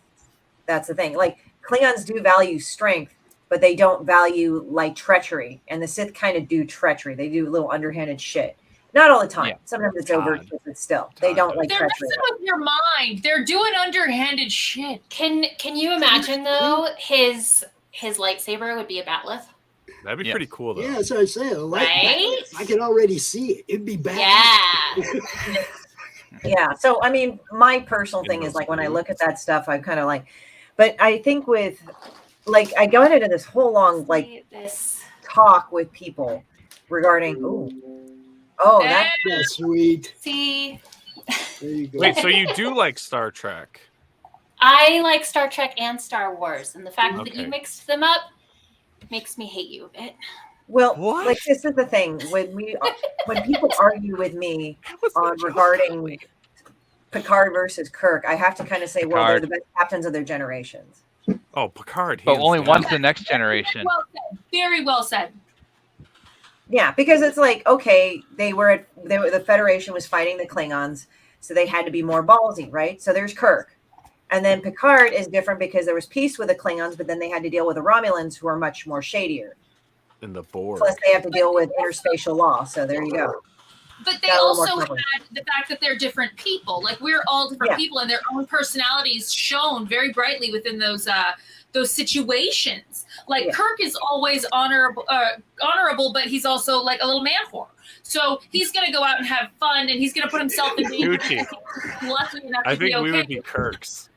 Yeah, definitely. We're like, hey, Romulan. Picard is going to go by the rules, but he goes by the rules because he believes the rules are good and just. All right. So if you have not seen Picard yet, I'm going to give you 2 reasons for Kirk. 2 reasons for Kirk. 1, because he likes green girls, CRoMeta. 2, because he's the only one out of all the space captains on every freaking space show we've ever seen who actually went to space. So give it up for Kirk, man. But if Kirk owned your girl, you'd be okay with that because it's like, it's kind of like I did it. And it's Kirk. It's kind of funny, like with Eddie Murphy and Delirious. He was like, I don't know about that green bitch. I don't know. You I don't know. What's up with Catherine Janeway, huh? What's funny? Kate Mulgrew, for the longest time, she did not age. Like, she just remained the same for X amount of years. She was all right. I mean, I watched Voyager because they had some new concept about Voyager, like the AI and the adaptive gel packs, and the bio vitality of the ship or something, like how it would evolve. So that was kind of an interesting concept, but it wasn't enough to interest me. Some of my friends like Deep Space Nine with Cisco, so I thought it was pretty cool. It did have kind of a good story, but I actually preferred Next Generation. But you really have to analyze Janeway and her situation. I mean, even just the episode with Tuvix. You've got Tuvok and Neelix. Neelix, he could go he's really just Naomi Wildman's nanny. Like if he died, where it's not the biggest loss. He was an amazing cook. No, he wasn't. He was the Mrs. Garrett of Voyager. I mean, what was actually interesting was the Maquis and the Federation to work together because you had Chakotay, who was Maquis. But remember, nobody was working for Chakotay. Nobody was working for Chakotay. But you go back to that Tuvix situation. For her to tell that man he has to die.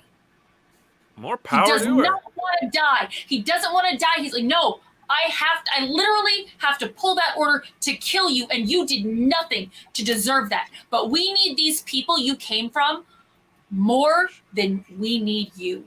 To be that person. You have to kind of make that sort of assessment in paramilitary or military. Federation threw Ensign Wendy to fucking wolves too. They didn't care.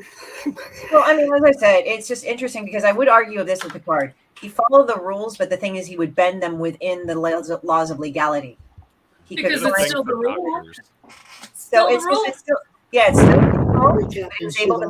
Directive. I don't care. I know people are like, what the fuck? And I'm like, no, with law, you have boundaries in law, but you can move well within the law. And with Captain's that, log, make sure to start 4282022. I was on a comics podcast and then suddenly turned into Star Trek talk. Please send help. Beam me up, Scotty. I have a whole box of Star Trek. Oh, Todd, comics what are you here for? And a whole drawer of Star Wars comics. Oh, I have a comic. It's a thing. I can read another one if it's okay. I'll read it out loud. Rob Richards, thank you for the $4.99. Real talk.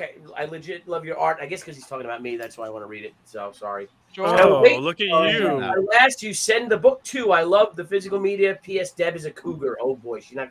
I don't still want to hear her. That's one way to skin a cat. That doesn't work. Never mind. But I think I will tell her that for sure, and she'll blush. I don't think she'll blush. She knows her worth. She's like, I'm all that. And a bag of chips. She's well, I mean, she was describing her butt on the other stream. I won't get into that because that feels weird. But oh yeah, that feels weird. But none of the other stuff we've talked about. I'm just saying. As I said, when she started talking about her man's parts, I was like, she was talking about man parts. No, her man's I don't part. Know. Her husband's parts. It was just like, She was talking about Billy's parts. Yes, she was.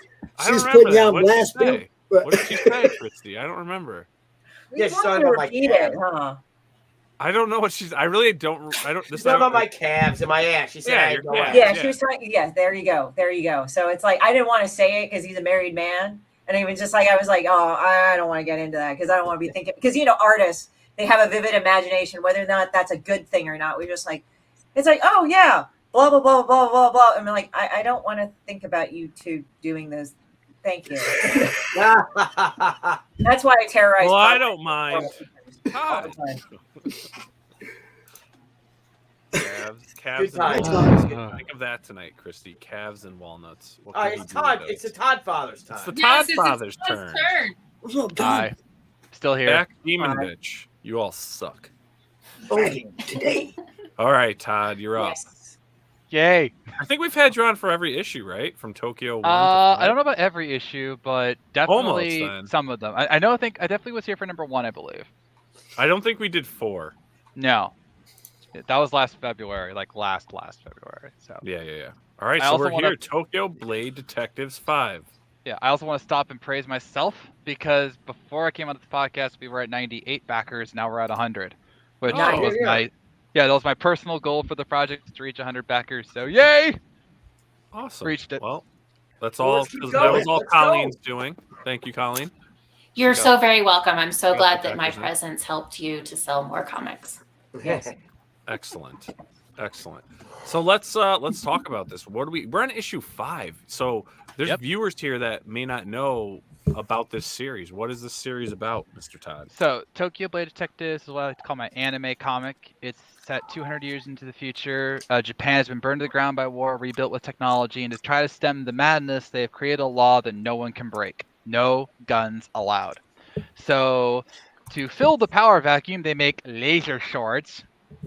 And this has given rise to 5 factions that are trying to overthrow the government. And a 16-year-old detective named Miko, that's her on the cover image, is caught in all of this. In the first arc, she got a case that literally sets up everything that's going to happen in this series. And issue 5 is the start of our second arc, where we introduce another of the 5 factions and just enjoy the chaos that ensues.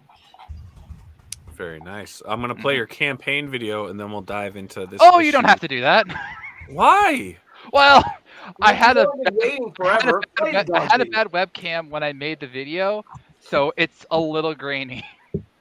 So we won't play the video. Maybe we'll just. No, we'll I'd rather check just talk it out. about like the pages and the rewards. Let's and just stuff. like That's much more skip fun. through it. Oh, fine. It's not that bad. That's No, not that wait, it's bad. Ooh, Told you. geez. Hello there, Kickstarter. I am Todd Black, and I welcome Hey, you Todd. to the campaign What's for good? Sound like that? Number 5, beginning the second arc of our series. Now, if you weren't here before, let me give you a little recap. Tokyo Blade Detectives is set 200 years into the future. Guns are outlawed, laser swords are in, and Tokyo is in a general state of chaos. In our first arc, we followed our main character, Miko, as she set out on a job and interacted with many of the groups that called Tokyo their home now. In the second arc, which starts right here, her and her business partner, Michio, are hired by businessmen to protect him from a group of assassins that are trying to kill him, called the Nine Tails. Oops. As per usual with the Kickstarters I like to do, we have the first 5 pages and the cover for Tokyo Blade Detectives number 5 below. Also, for those who are not here for the first 4 Kickstarters, don't worry.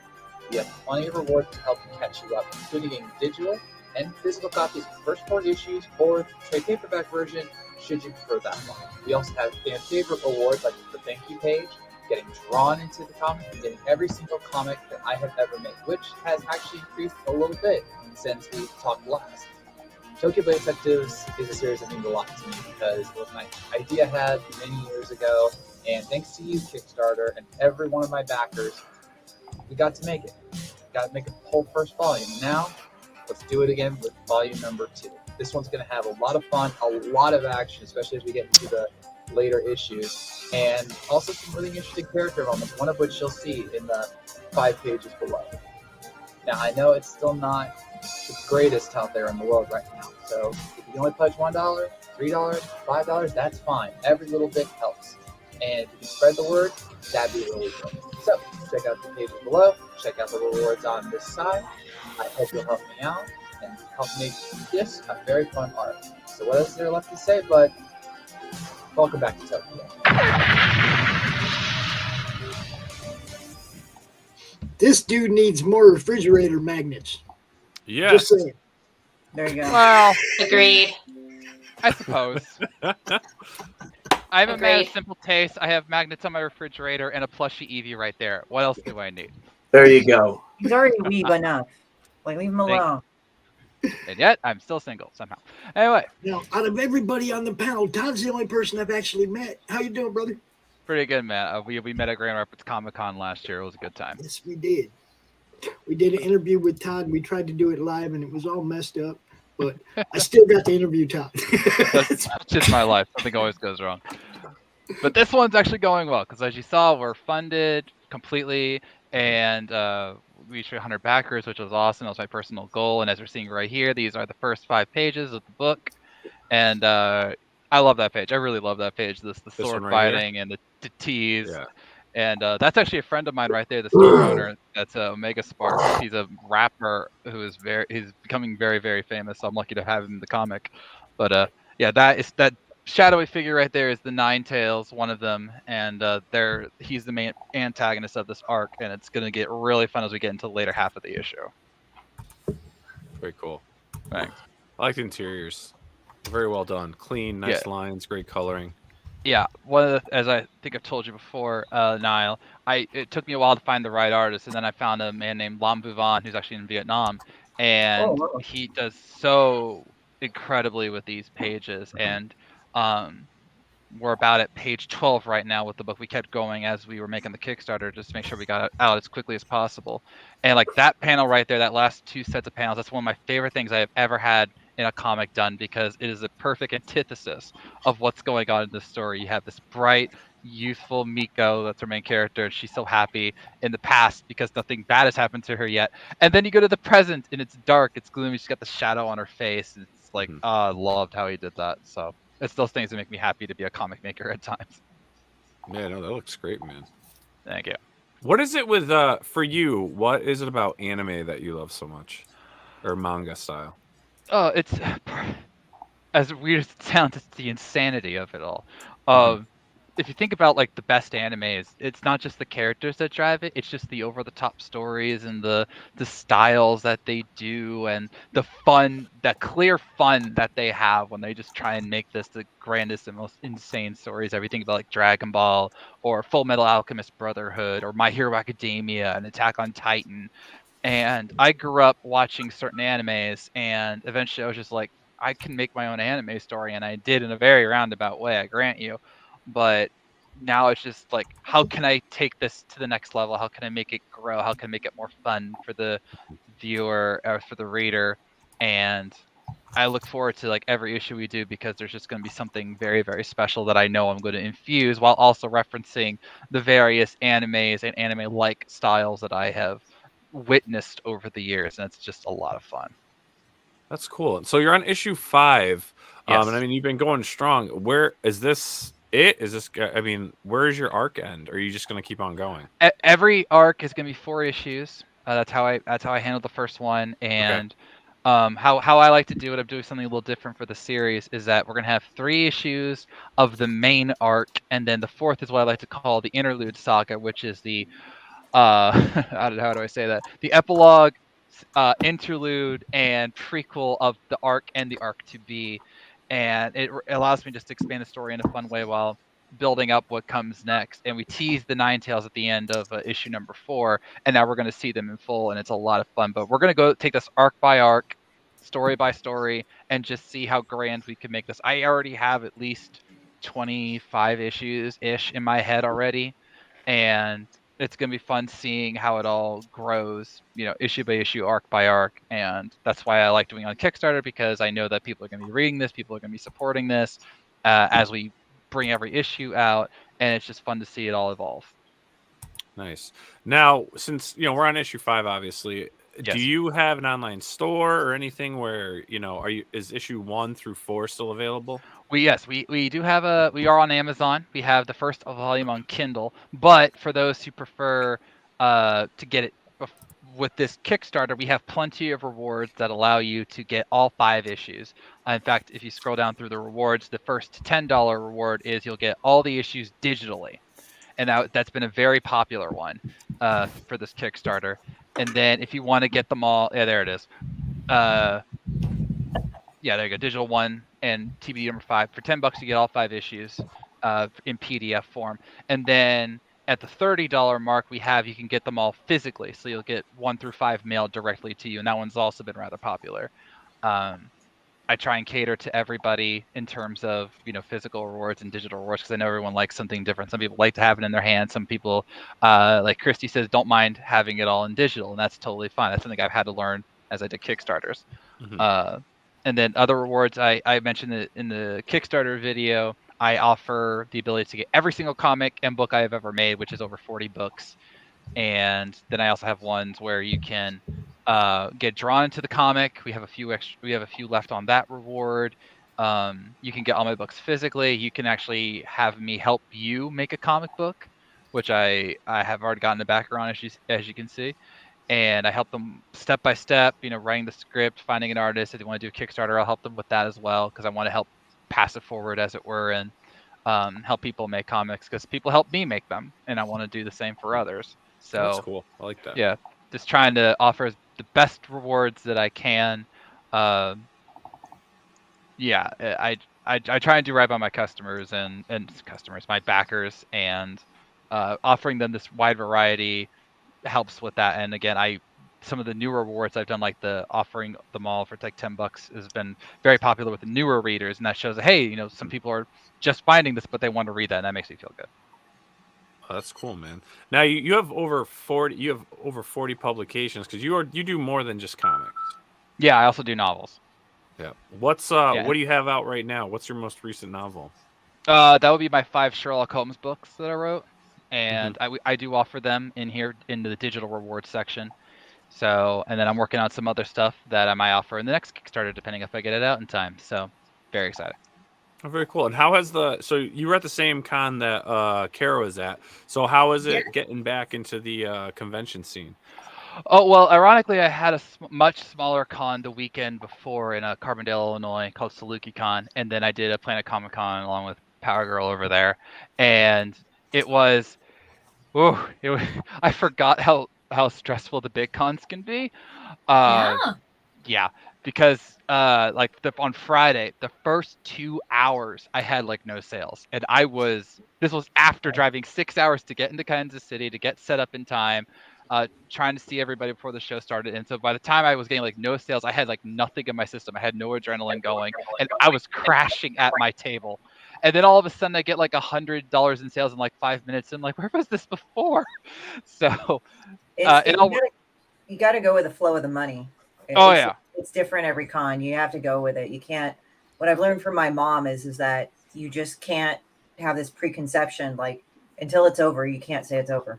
Yeah, that is I've had so many cons where the Sunday is when I make all of my sales. I know, right? I don't make any Friday and Saturday, but Sunday I blow it out of the water and make everything that I need to make.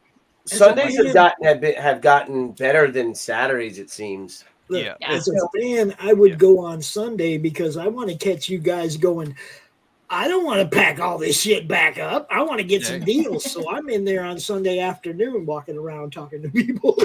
Well, what's funny is that the Fridays when I did WonderCon, like people were literally throwing me money on Friday. Like usually would have to grind at WonderCon to get it going, but it didn't work that way. It actually ended up that it was actually pretty easy, but like on Saturday was like kind of the best day and Sunday was kind of an okay day, but it's like WonderCon was like, Friday, it was just easier for people to get money. Like it wasn't like all the time, but then with the people that came by, they bought a lot.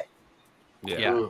You're absolutely right that every con is different. That's something I've had to train myself to remember, because part of the fun of me doing all these different books is I have all these different genres. And so I've got like anime and fantasy and superheroes, and I have a Disney Pixar style story. And I was like, I try and predict what will be the best seller. And then usually it's never what I imagine it to be. And that's part of the fun in a way. It's like, okay, what is going to be my big seller? Like I mentioned my Sherlock books. I thought for sure that I would sell out of them. I got close, but I didn't. And then I was wondering if Tokyo would sell, and that was one of my best sellers. And then I had this wrestling comic that I did. I bought 10 copies of for the show. I sold out of 8 of them. I was just like, that was more than I could have ever imagined me getting. And it's just so great. But there are times when like I get in my head like, oh my gosh, I'm not selling anything. Is this how the show's gonna go? And then the swing comes, and then like on Saturday I had a huge day. I had like one of my best con days ever, like ever.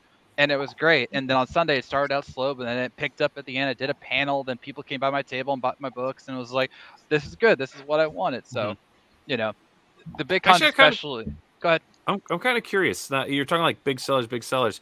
I kind of want to just go around really quick. Like, what is your top selling thing you've created? I'll start with you, Cara. I would say Fire Bitch. Yeah. Yeah. Because like with me, I can't say like one thing. It's like what Prince sell great. My books sell great. You know, but my cards are on a real big upswing. Mm-hmm. Well, Fire Bitch like takes the cake for what you've created so far. Colleen, what's yours? And obviously, it doesn't have to just be comics because you do cosplay and other stuff. Do you have anything that's like your number one seller that you just always run out of? My skirts. Yeah. My skirts. Yeah, because my signs are always the biggest word on my signs is pockets, and people walk by and they make fun of the sign, but I'm like, did you see it? Did it make you remember it? Yeah. And that's what they come back for, and I sell the shit out of those skirts. There you go. Awesome. Well, we kind of need easy breathing down there, so it's like, and we want pockets. Nice. Right? Well, I learned that when I went to Texas. It's like, now I see why women in the South like wear skirts. Mm-hmm. Yeah. I know, like, Texas is not considered Southern, but it gets murky down there. And my pockets they came from a pair of men's pants, the pattern for them, so they're huge. They hold one of the big women's wallets. And you can't tell that you have it in there. And I always tell people, I'm like, yeah, your phone will get lost in your pocket and not in the toilet. Yeah. And guys kind of go, what? And I'm like, no, seriously, if you put a phone in that teeny tiny back pocket, it's going to end up in the toilet. But she sells those skirts actually to a lot of men too, because it's almost like a kilt style, and it's like superhero fabrics, it's comic fabrics and stuff, and they do buy them. And I've been next to her and she's literally sewing on the floor right there. Because if I don't have the exact size that I need and I have a bigger size, I'm gonna sit there and I'm gonna hand tack it real fast and then hand it over. Billy, you should get one. Oh, I should. You should. I'm getting for Father's Day. I'm getting a whole kilt ensemble. And my birthday. That's my birthday and my Father's Day gift. Really? Yeah, with my clan pattern. Yep. What are you gonna like? Are you gonna wear it on the show? Yeah, maybe. Let me get one too, and we'll see who can do the fastest twirls. Ooh, I like that. Twirl contest. Underwear. No, come on. Give him a sight, my man. I'm gonna wear them for the Scottish Games in August. So there you go. Christie, what's your top seller? What did you have that just it's funny. I would say the first Demon Bitch book, and then Alcoholics and Anonymous. I thought She Sucks would do it, but no, not really. Although it depends on where I go. Like a lot of times it's the first book or Alcoholics and Anonymous, but like in a lot of cons they've been wanting to get She Sucks.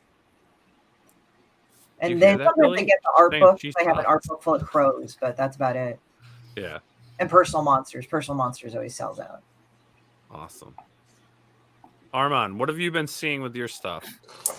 Oh man, again, I'm doing a lot more con. I'm just entering the con scene. I would say so far, Elixir has been my bestseller. Best raised on Kickstarter, and also people are just really drawn by the art up for it. I would say so. Awesome. Pops, I know this is your first campaign thing. Are you selling anything besides that, or is it your convention's hot? I used to own a trademark called Anybody But when I lived back in Phoenix during the Joe Arpaio days, and my bestseller was a shirt that said Anybody But Arpaio. Of anything I've ever made money myself on, I mean, we had other shirts, Anybody But Jeff Gordon, Anybody But Tiger Woods. Anybody that was just too freaking good, that was winning everything, we made a shirt. Anybody but that guy, or anybody but that team, or but Arpaio was the bestseller, and that was because we were locally in Phoenix, and he was a very hated sheriff. Billy, have you had any? A very loved sheriff too. Okay, but a very vocal, very controversial guy, and it was really easy to sell shirts. Yeah, I think most recently was those amazing Spider-Man homage books. Did really well for us at the con. Very good, very good. Now, Todd. Hi. Todd, we're gonna get back to you. We're getting back to you. That's fine. All right. What is your top-selling publication? Well, at one point in time, mainly because of the order my books came out, was my superhero series Guardians, and that still sells well today, despite me not working on it in a while. But if I was to guess, I would honestly say the most consistent one is my fantasy miniseries Home, mainly because it's like I said, it's miniseries. So I already have the whole thing done, and I can say like, oh, this is the entire story right here, and it's only $20, and they go, oh, okay. That was a big seller at Planet Comic-Con, especially on Saturday and Sunday. And then my Sherlock books, just because one of the, I don't want to say the struggles, but one of the things I have to deal with as an indie comic maker is that people will look at my books and they go, oh, I don't recognize that. But everyone knows Sherlock. And so when they see like the Sherlock covers that have Sherlock Holmes and nice big text so that everyone can see it, they go, wait, you have a Sherlock book? Because they don't, not all of them know about the public domain rule. So they'll come in and see Sherlock, and I've had multiple cons, including Grand Rapids Comic Con and I think Planet Comic Con, where I've like sold out of it, and it's just like because everyone wants to read a Sherlock book, especially if it's a new story, a new take on the character, and whatever. So, but again, it varies from con to con. Sometimes Guardians will sell better. Sometimes Tokyo's been doing really great, and some of my other books have been doing well. So. It's honestly kind of fun to try and predict what'll happen, and then when it doesn't happen, I'll go, oh well, maybe next time. Yeah, not cool. Well, man, hey, I really do appreciate you coming back on, talking about Tokyo Blade Detectives #5. Again, everyone, descriptions for all of the books that you saw tonight, all the campaigns are below. Some other links that were shared during the show will be added. You'll see those shortly when this video processes after being live. And again, head on over to Twitter, Facebook, Instagram, share these campaigns, share what these indie creators are doing. Also, you go on those platforms to follow them. Todd, where can people go to follow what you're doing? I'm on Twitter and Instagram at the same handle at Guardians_comic. In fact, here it is right here. Hi. And I'm also on Facebook, but I'm not the best there. So Twitter's probably the best place to follow me. Instagram I'm going to start working better on. And then I do have an Amazon page where most of my books can be found. So my author page is actually on my Twitter handle link. So go check that out. Hey, Todd, do you not do Instagram so much because it's on your phone, and then you have to do it on your phone, as opposed to like I do, like I'm more on Twitter than Instagram because it's on my computer. So I sit down and it's almost like work, right? It's like, what a pain in the ass. That actually is a good description of it. Also, how to do Instagram from your computer. You can now. You can now, yeah. Yeah, that's why I started. I waited until they brought it to my desk, Billy. Well, there's a thing you can do to adjust, Yeah, I waited. You still have to have a picture with every post. Your computer. Yeah, that's true. You still have to have You can now post from your computer. Still can't post links. When can you post links? Don't you have to have a certain amount of like? Because you might leave their platform. How dare you leave their platform? Yes. It's really kind of a bitch. Stay on their platforms. Oh, it's really kind of a bitch because it's like, oh, cool. Thank you, Andy. I sent you a rude note, so you can read that out loud. But I think it's kind of annoying. So, okay, in story, when you share a story, you could put a link to whatever it is. So what I've kind of done to bypass this, because I'm an asshole and I just don't feel like dealing with their bullshit sometimes, is that I made a QR code for the Kickstarter. So I put that in the gallery thing so people can just cheat and fucking use that. Clever. Yeah, I mean, I'm a Silicon Valley asshole for a couple of reasons. So where can they follow you? Well, they can follow me on Linktree, Horror Studios, and there's a Kickstarter right there. Backers 170. It says 160 plus me. So let's go. So you can go on the Kickstarter. That actually has my links at the bottom too on the thing. Awesome, cool. Armand. Yes, sir. I'm on Instagram, real Armand Nasim, just my name with the letter real, the word real before it. And then of course on YouTube, Submarine Treehouse. It's a weekly show on Wednesdays at 6 p.m. for an hour. First of all, that's an awesome name. It is. I was just gonna. Treehouse. Where did you come up with that one? Yeah, like jealous. I just woke up one day. Everybody was telling me, particularly one of the retailers, comic shops, was telling me you need to have a name, and I was like, all right, for you, I'll come up with a name. And then over the weekend, I just like wanted something wacky and something that, you know, it's kind of like a joke. And then I came out with the Treehouse. It just worked really well, kind of like the zaniness and the wackiness I'm trying to build a community as well. So it just kind of all came together. Yeah. Now I know that Brian Polito has real Brian Polito. You know, my buddy Steve Perros has real Stephen Perros, but he has REEL because he's a screenwriter. You know, real Donald Trump. Why the real Armand? Was there another Armand? There was another Armand Nasim, so I had to do something. And then I just wanted to add the real to it. I also have like a prank channel called Real Enough on YouTube.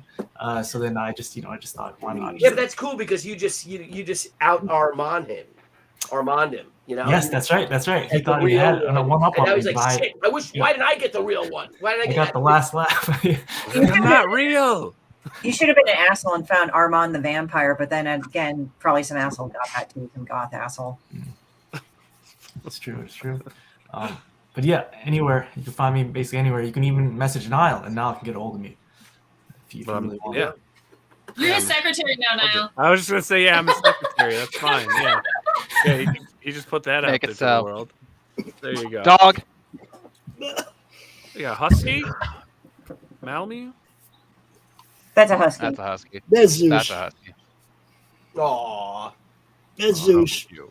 He ran away, went fishing. He's all like wet. Now I'm all wet. He was in the lake. They just brought him home because he likes to go down to. We live out in the boonies, and he likes to go down to the lake and see what he can find. He's a hunter, aren't you? Oh, I don't know what you've been eating. I don't want your kisses. That's what I say to my wife when I get home. Colleen, how about you? Where can they follow you? You can follow me on Twitter, Facebook, and Instagram at Cocos Hollow for my comic, or if you want to check out my cosplay, I'm at Colleen Cole Model on all of those platforms as well. Awesome. Cara. You can find me at AZ Power Girl everywhere. And you can always just go to Nile and make an appointment with me through him. And follow me through him, and then he'll be signing my prints and kissing them and mailing directly to you. And also some of those amazing cleavage shots. Yeah, those are me. Sorry to spoil it, fellas. They are. Sorry to spoil it. Pops, where can we find you? Most of the time on Facebook in the Comic Related Madness, on Twitter at Madness Comic. If I'm broadcasting at Comic Talk with Pops Van Zant. Yeah, when I started doing this, I had no idea what branding was. Leave me alone. Billy Tucci. Well, I think you can call my assistant, Tiny Billy Tucci. You can get to him through me. Just contact Tiny Billy Tucci, and he'll forward it to me. He's so happy. Man, so happy. Now I really want to pop. He's too happy. I want to make one of those. I want a pop spot now, really bad. Wait, you don't put him between all the sheets? All I have is my bobblehead. I would put him over in between the girls. See, you got now he's got a bobblehead. I gotta fix his hair. I gotta see his hair. I gotta recolor his. I gotta make his hair darker. Oh man, no! I really have to have a pop spot. Are you gonna spray paint the top of the No, head? That's Armand's right. gonna come back tomorrow. Come I on. trained myself. The real teen sensation Billy Tucci is not insecure about his hair. No, I gotta make his hair darker. See, it's too light. If you go big, Nile, or I can go big. Well, it kind of looks like I'm trying to remember who that is. The guy that did. Yeah, see, if you look, see, his hair's a lot lighter than mine. So I know when I am gonna have the opportunity to be surrounded by women, when my hair is too light, I just can't do it. Oh, I see. Maybe I should dye my hair. What was the guy that did NYPD Blue? David Caruso. That's like the color of David Caruso's hair. Yeah. Miami. That's it. It's like a David Caruso figure. Yep. They put an Islanders hoodie on him. Now I get to go kick her in the ass for being being lazy as fuck. Christie Shinn. Christie Shinn. Awesome. Thank you.